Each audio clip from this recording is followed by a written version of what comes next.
afternoon, and evening clinical engineer, technicians, technologists, and medical professionals around the world. I'm Keiko Okuta, a member of GCEA. I am very pleased to introduce my colleague, engineer Tatsunori Ogawa, to introduce in this technology snapshot with the title Current Status of Medical Device Management in Japan 2024. He graduated from the Department of Clinical Engineering, Tokyo Electronic College in 1999.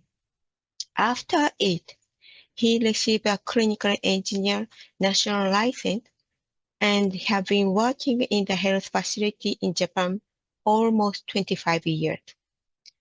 At the moment, he is the Chief Clinical Engineer, Deputy Director of ECMO Center, Deputy Director of Simulation Training Center in the National Center for Global Health and Medicine. Moreover, he is the Director of the project, which is collaborating with engineers in Vietnam.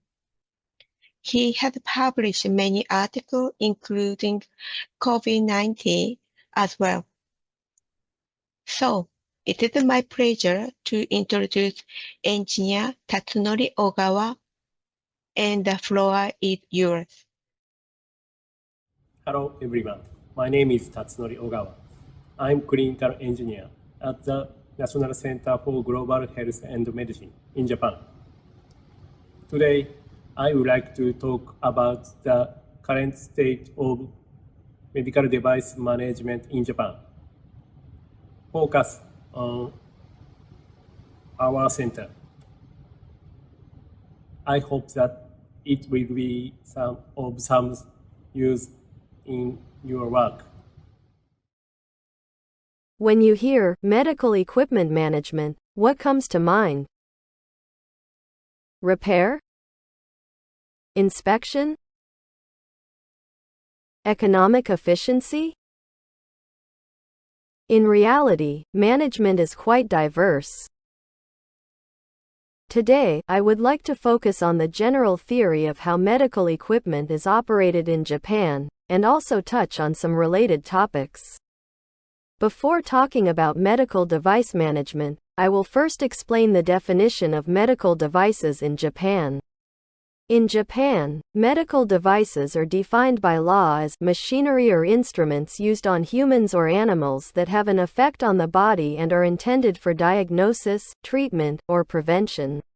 There are over 4,000 name classifications, divided into 3 categories based on risk, and further divided into 4 classes in line with international standardization trends. I will now explain how these classifications are made. The criteria for classification are based on the part of the body that comes into contact with the body, the duration of contact, and the danger in the event of a malfunction. They are divided into 3 categories based on the law mentioned above, and then into 4 classes with reference to the international standards of the Global Harmonization Task Force, GHTF. I would like to introduce you to the Medical Equipment Management Room, which manages medical equipment. Japanese hospitals often set up medical equipment management rooms to manage medical equipment efficiently and accurately. There are 3,111 medical institutions across the country which have established medical equipment management rooms. Our center's medical equipment management room centrally manages 157 types of medical equipment, a total of 4,200 units. I will introduce clinical engineers in Japan who manage medical equipment. Clinical engineer, CE, are a type of medical staff who are nationally qualified, and are specialists in medical equipment that is essential to modern medicine. Our center has 16 clinical engineers, 3 of whom are in charge of medical equipment management. The difference between biomedical engineers, BMEs, in other countries is that in addition to maintaining and managing medical equipment, a high proportion of work is related to clinical treatment, especially life support equipment such as ventilators, hemodialysis machines, and cardiopulmonary bypass machines. This is an image of centralized management at our center. First, purchased equipment is registered in the center's asset ledger. It is then delivered to the medical equipment management room and registered in the equipment management ledger. For new equipment, relevant departments undergo handling training and undergo an inspection upon introduction before it can be put into operation. It is loaned to the department that will use it and is returned to the medical equipment management room after use. Returned equipment is wiped and disinfected, and undergoes any necessary inspections at that time. After inspection, the inspected equipment is again loaned to the department that will use it. When equipment exceeds its useful life or is beyond repair, it is discarded. I took a video of our center. This is the return entrance. The medical equipment management software scans the barcodes of the equipment to be returned and the person returning it. Next comes the wiping and disinfecting process. Any removable parts are removed and wiped thoroughly in detail. Clinical engineers inspect the life support management equipment.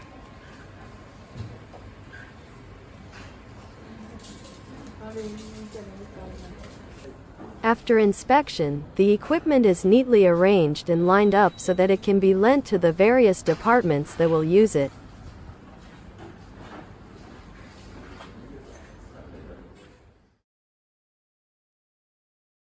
The purchase of medical equipment by the medical equipment management room of our center is considered when, for example, the equipment currently in use has exceeded its useful life and requires frequent repairs, or the equipment's operation rate exceeds 100%.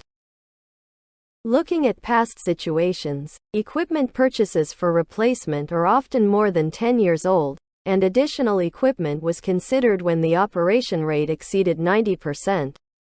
The equipment under consideration is applied for to the Medical Equipment Purchasing Committee, and if it is approved, it is bid on and purchased.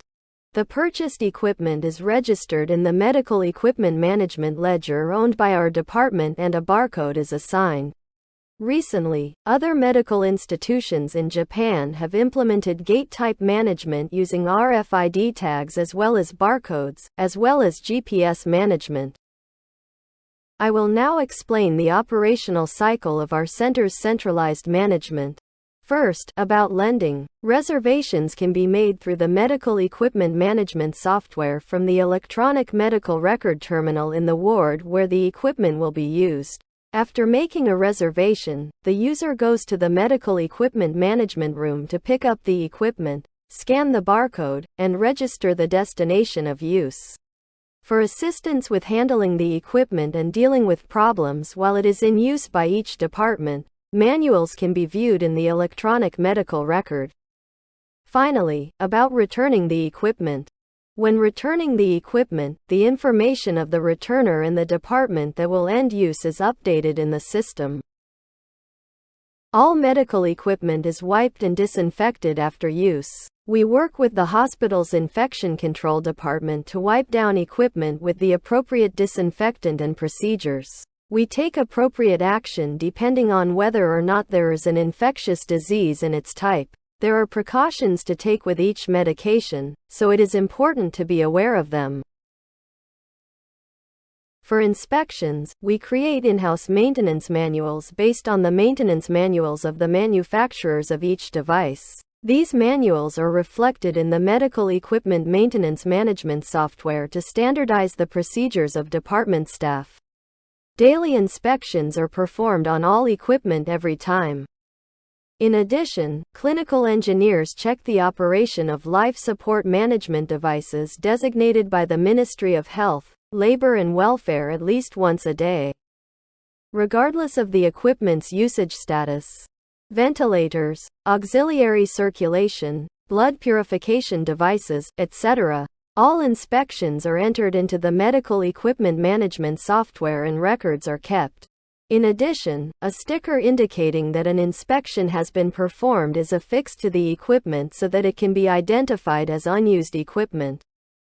Even during the global COVID-19 pandemic in 2020, NCGM clinical engineers continued to manage medical equipment. Specifically, they operated medical equipment, ventilators, ECMO, and hemodialysis machines, on the front lines.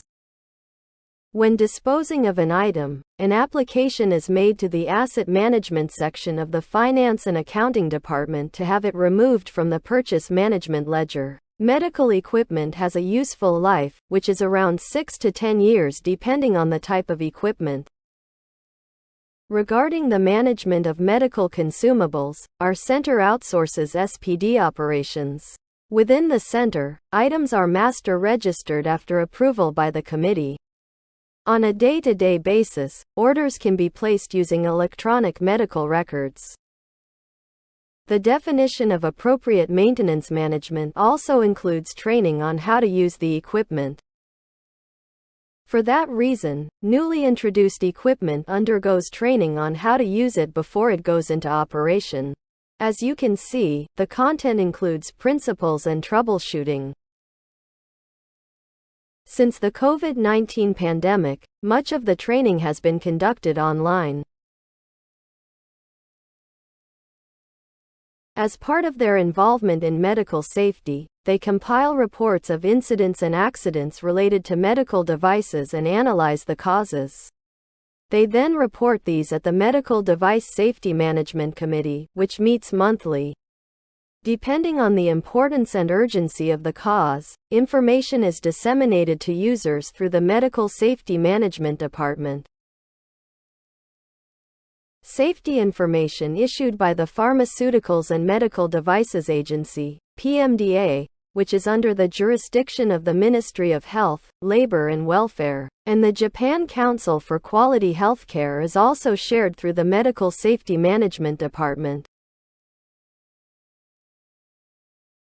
This is a graph showing the occurrence of incidents related to medical devices.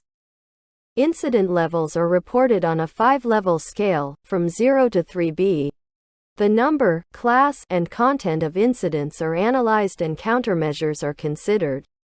For example, if the incident is caused by incorrect use, a special training session may be held. Nowadays, hospitals are equipped with a large number of medical devices, which have become indispensable for daily medical treatment. Therefore, there is no debate that medical equipment management is a very important role. In Japan, medical equipment management is promoted with centralized management and nationally qualified clinical engineers. As this is a rare feature from a global perspective, customization is necessary for each country, but we hope that this will provide some feedback to your work. Thank you for watching.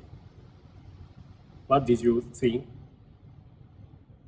I would like to thank Ms. Keiko Fukuta and the GCEA staff for giving me this opportunity to make this presentation. See you next time. Bye.